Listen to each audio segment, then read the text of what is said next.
প্রত্যেকের বিভিন্ন বিভিন্ন ধরনের আশা আকাঙ্ক্ষা কামনা বাসনা রয়েছে।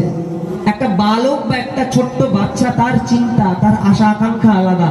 একজন যুবক তার চিন্তা ভাবনা আলাদা, একজন বৃদ্ধ মানুষ তারও চিন্তা ভাবনা আলাদা। বলছে বালস্তাবত ক্রীড়া আসক্ত, বালকেরা খেলার প্রতি আসক্তি থাকে।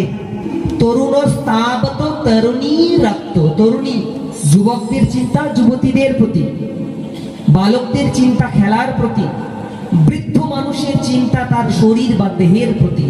কেন আজ এই বুকে ব্যথা, কোমরে ব্যথা, এই নিঃশ্বাস নিতে পারছি না, এই বুঝি প্রাণবায়ু বেরিয়ে যায়। তো প্রত্যেকের চিন্তা ভাবনা চিন্তাধারা আলাদা। আমরা সবাই সবার চিন্তা করি, কিন্তু সেই ভগবানের চিন্তা, পরমেশ্বরের চিন্তা আমরা কেউ করি না। তাই সময় থাকতে থাকতে গোবিন্দের ভজনা করতে হবে।